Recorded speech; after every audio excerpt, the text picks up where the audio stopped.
ہماری امت مسلمہ وہ طبقہ ہے جس کا ہم جائزہ لیتے ہیں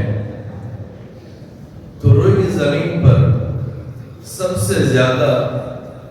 اس وقت ظلم کے شکار بھی امت مسلمہ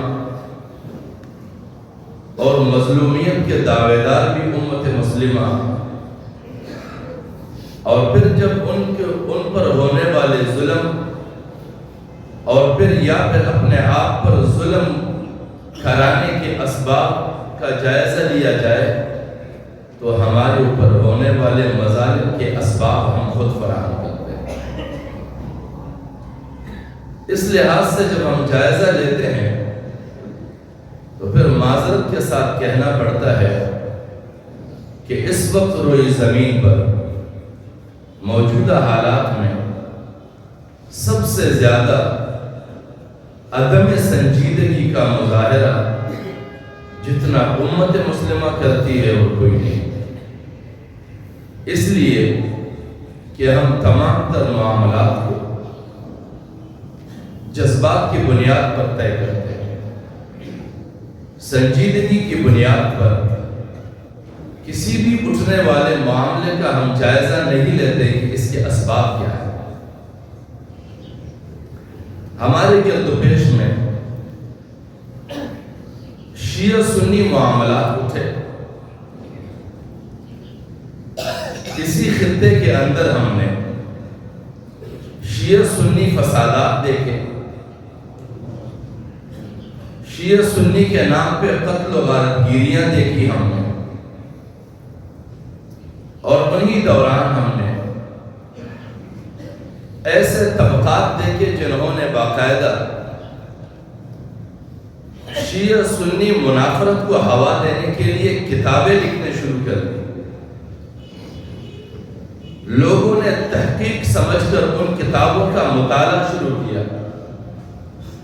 اور اس مطالعے کے نتیجے میں گلی گلی محلے محلے نفرتیں پروان چڑھتی گئی، اور پھر ہم نے دیکھا کہ ان فسادات کی انتہا باہر روڈوں پر نہیں بلکہ وہ مسجدوں کے حدود کو بھی پامال کرتے ہوئے مساجد کی عصمتوں کو بھی پامال کر گئے، مسجدوں کے اندر بم دھماکے ہونے لگے، عبادت گاہیں اور اس کے احترام تک پامال کیا گیا، جبکہ واضح ترین غیر مسلم کی عبادت گاہوں کی توہین اور اس کی پامالی کی بھی شریعت میں کوئی گنجائش نہیں ہے۔ اور ہمارے درمیان شیعہ سنی کی عصبیتیں اور ان کی نفرتوں میں اضافہ کیوں کیا گیا؟ اس کی بنیادی سبب یہ تھا کہ ایک زمانہ ایسا تھا کہ ہمارے پڑوس میں جو ملک ایران کے نام سے ہم جانتے ہیں، اس ایران کا یہ صورتحال تھا کہ وہاں پر دنیا کی دو بڑی طاقتیں ان کے وسائل پر قابض تھے، اور ایران کو 3 حصوں میں رشیا اور برطانیہ نے تقسیم کیا۔ ایک حصہ ایسا تھا کہ شمال مشرقی اور شمال مغربی حصہ یہ دونوں یہ روس کے حوالے تھے، اور جنوب مشرقی اور جنوب مغربی حصہ یہ برطانیہ کے حصے، اور یہ دونوں طاقتیں وہاں سے تیل کے وسائل سے استفادہ کرتے رہے، اور ایک حصہ جو درمیانی تھا وہ شہنشاہ کو اپنے شہنشاہی قائم رکھنے کے لیے سپرد کیا گیا، اور ان کے حالات اتنے برے ہوئے اس دور میں اقتصادی بحران کی یہ علامت بنی کہ ایران کا محفوظ سرمایہ جو 1975 میں 10 ارب 70 کروڑ ڈالر تھا، وہ گر کر 1970 میں صرف 70 کروڑ ڈالر رہ گیا۔ وہاں کا یہ صورتحال تھا، اور پھر اس کے بعد مرحلہ یہ آیا کہ شاہ اپنے اقتدار کو بچانے کے لیے جو وہاں ان کے درمیان موجود ہے، اپنے خطے پر لوگ اقتصادی طور پر جب مشکلات کے شکار ہوئے تو پھر بادشاہ سلامت نے اپنے اقتدار کو بچانے کے لیے امریکہ سے فوجی معاہدات کیے، اور وہ فوجی معاہدات 1950 سے لے کر 1964 تک درمیانی میں $13 لاکھ کے لیے، اور اس کے بعد 1966 میں جا کر وہ $20.80 کروڑ کو پہنچ گئے، صرف اپنے اقتدار کو بچانے کے لیے فوجی طاقت حاصل کرنے کی خاطر۔ اور بجٹ کے خسارے کا یہ صورتحال تھا کہ جتنے بھی ترقیاتی منصوبے تھے ان میں تخفیف کیا گیا۔ ان چیزوں سے ہم خطے کے اندر کئی سارے بحرانوں کا جائزہ بھی لے سکتے ہیں۔ ہمیشہ تاریخ کے اوراق کو اس لیے دیکھا جاتا ہے کہ ان تاریخ کے اندر ہونے والے واقعات اور اس واقعات کے تراشیدہ آئینے میں ہم اپنے دور کا جائزہ لیتے ہیں۔ تو پھر اس کے بعد یہ کیا گیا کہ عوامی ترقیاتی منصوبوں میں تخفیف کیا گیا، کم آمدنی والے سرکاری ملازمین کی چھانٹی شروع ہو گئی، اور وہ ایسے ملازمین کی حکومتی اجازت سے وہ 2 جگہ ملازمت کر کے بمشکل اپنے گھروں کو چلا سکتے تھے، ان کو وہاں سے چھٹی کرانا شروع کر دیا گیا۔ صرف وزیر اعظم کے محکمے سے زیرین نچلے گریڈ کے 8000 ملازمین فارغ کیے گئے، نتیجتاً صرف تہران میں 50,000 تعلیم یافتہ لوگ بے روزگار ہوئے۔ یہ وہاں کا صورتحال تھا، اور یہ تخفیف صرف ان ترقیاتی منصوبوں میں کیا گیا جن ترقیاتی منصوبوں سے عوام کو فائدہ ہو سکتا تھا،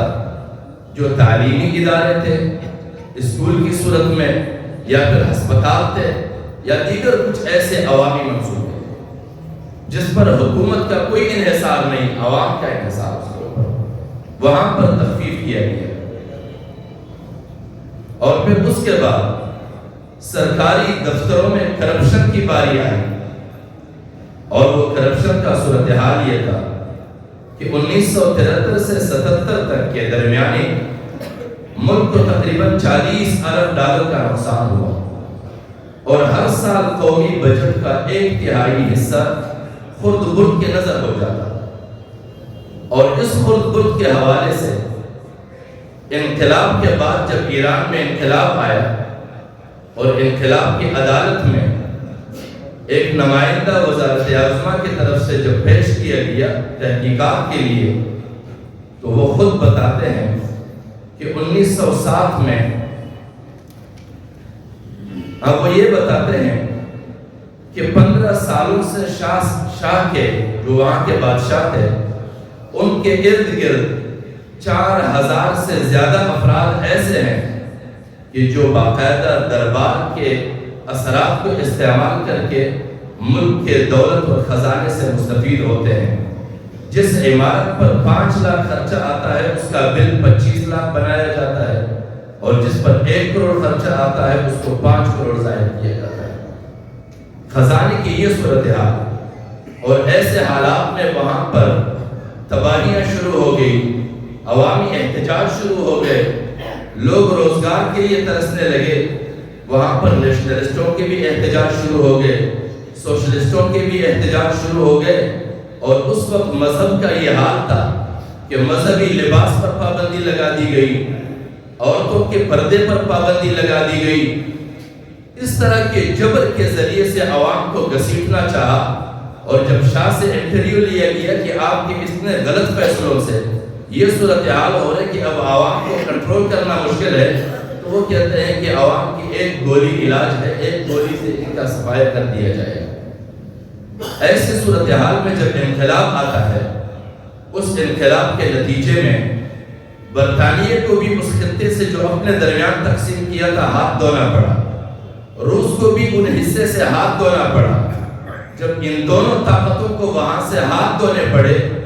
تو پھر ان طاقتوں نے باہم یہ فیصلہ کیا کہ اب اس انقلاب کو ٹھکنے نہیں دینا، کیونکہ اس انقلاب کے اثرات تقسیم ہوں گے خطوں پر.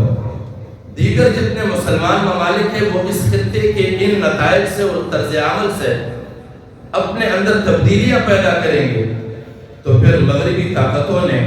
شیعہ سنی کے اختلاف کو جو قدیم زمانوں میں اپنے اپنے زمانے کی بادشاہتوں کو بچانے کی کوشش کی گئی تھی، ایک زمانے میں سنی عصبیت کا سہارا لیا کہ بنو امیہ اپنی حکمرانی کو بچانا چاہتے تھے، سنیوں کے علاوہ باقی کو واجب القتل ٹھہرایا. اور پھر جب بنو عباس کا زمانہ آیا، انہوں نے اپنے اقتدار کو بچانے کے لیے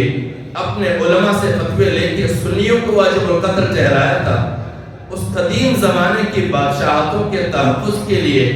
دریافت کیے ہوئے مسائل کو بنیاد بنا کر پھر سے اس زمانے میں انقلابی عمل کو ناکام بنانے کے لیے، انقلابی حکمرانی کو ناکام بنانے کے لیے انہی مسائل کو بنیاد بنا کر شیعہ سنی محاذ آرائی کرائی گئی. اور اس کے لیے عراق کو خاص طور پر استعمال کیا گیا. عراق کو دنیا جہاں کا سرمایہ فراہم کیا اور 8 سال تک عراق کے ساتھ عراق کو لڑایا گیا. عراق کو مغربی ممالک نے اپنا مقروض بنایا اور اس مقروض بننے کے بعد جب قرض ان سے ادا نہ ہوئے تو پھر وہ مغربی طاقتوں کے مد مقابل آئے اور اس کا انجام عراق کا ہم نے دیکھا کہ آج تک عراق تاراج ہو چکا ہے. ہم اسباب خود فراہم کرتے ہیں اور اسی طرح کے جملہ اسباب میں سے یہ سبب بھی تھا کہ برطانیہ نے خلافت عثمانیہ کے خاتمے کے لیے عرب ممالک کو نیشنلزم کی بنیاد پر تقسیم کیا اور ان کا سہارا لیا اور عرب قومیتوں کو خلافت عثمانیہ کے خلاف استعمال کر کے خلافت عثمانیہ کو تاراج کروایا، لاکھوں ترکیوں کو قتل کروایا اور پھر عرب خطوں کو عرب رؤساء کے درمیان تقسیم کرایا اور معاہدہ یوں کیا گیا کہ آپ کے خطے کے سرحدات حتمی نہیں ہے، آپ کے جغرافیہ آئندہ قابل تجدید ہے، آپ اپنی مرضی سے اپنے خطے میں سرمایہ کاری کی دعوت کسی کو نہیں دے سکتے ہیں، آپ اپنی مرضی سے کسی ملک کو دشمن ڈکلیئر نہیں کر سکتے ہیں، آپ اپنی مرضی سے کسی کو دوست ڈکلیئر نہیں کر سکتے ہیں، اور اگر کوئی ہمارے مفادات کو نقصان پہنچانے کے لیے آپ پر حملہ آور ہوتا ہے تو آپ کے دفاع کا حق ہمیں حاصل ہے، آپ کو فوج بنانے کی ضرورت نہیں. یہ عرب ممالک کے ساتھ معاہدات ہوئے. آج جب ہم روئی زمین پر کہیں بھی مسلمان ملک کے ساتھ زیادتی دیکھتے ہیں تو سب سے پہلی جو ہماری یہاں سے صدا اٹھتی ہے کہ اتنے سارے مسلم ممالک کے ہوتے ہوئے فلاں ملک میں مسلمانوں پر اتنا ظلم ہو رہا ہے، یہ مسلمان ممالک خواب غفلت میں سو رہے ہیں، کیوں ان کو غیرت نہیں آتی ہے؟ حقیقت یہ ہے کہ وہ خواب غفلت میں نہیں سو رہے ہیں، ان کو جو ذمہ داریاں دی گئی ہے وہ اپنے ذمہ داریاں نبھا رہے ہیں، ان کو احتجاج کا اختیار ہی حاصل نہیں ہے، انہیں وہ حق ہی حاصل نہیں ہے. اگر وہ احتجاج کی صدا بلند کرے تو اگلے دن وہاں پر ان کا اقتدار نہیں رہے گا. بہت قدیم زمانے میں، آج سے کچھ دہائی پہلے، شاہ فیصل کے زمانے میں فلسطین میں مظالم ہوئے اور شاہ فیصل نے احتجاج کیا اس پر، اور وقتی طور پر تو فلسطین پہ مظالم رکے، لیکن پھر شاہ فیصل کو اپنے گھر کے لوگوں سے قتل کروا کر اگلے علاقہ کار کو برسر اقتدار لایا گیا. اور پھر اسی طرح ہم نے لیبیا کا صورتحال دیکھا کہ مغربی ممالک نے وہاں جبر کی بنیاد پہ ایک مقدار تیل کا مطالبہ کیا. جب ان کے مطالبے کے مطابق انہیں تیل نہیں دیا گیا تو اس زمانے کے امریکی صدر کے خطاب کو لوگ سرچ کر سکتے ہیں، سن سکتے ہیں. اوباما اپنے تقریر میں کہتے ہیں کہ ہمارے کیے گئے مطالبے کے مطابق اگر ہمیں اتنا تیل نہیں دیا جاتا، لیبیا کے اتنے وسائل ہمارے سپرد نہیں کیے جاتے تو ہم بزور طاقت پوری لیبیا پر قبضہ کریں گے. اور پھر لیبیا کے وہ لوگ کہ جن کے خوراک بھی مفت، جن کا علاج بھی مفت، جن کی تعلیم بھی مفت، جن کی صحت بھی مفت، جن کے گھر کی بجلی بھی مفت، وہی عوام اس لیبین صدر کے خلاف نکلتے ہیں اور اس کے گلے میں رسی ڈال کر پستول سے اپنے پستول سے گولی مار کر روڈ پہ گھسیٹتے ہیں اسے. اور پھر عالمی طاقتوں نے اس لیبیا کو تاراج کیا. آج لیبیا کا ایک ایک فرد کھانے کے لیے ترس رہا ہے، اس لیے کہ عالمی طاقتوں نے ان خطوں کو، جن کو ہم ممالک سمجھتے ہیں، اپنے کاروباری منڈیوں کے طور پر تقسیم کیا ہے اور وہاں کے حکمرانوں کو اپنے مفادات کے تحفظ کے لیے بٹھایا ہے. بین الاقوامی سطح پر مسلمانوں کے تحفظ کے لیے نہیں، نہ مسلمانوں کے مستقبل کے تحفظ کے لیے.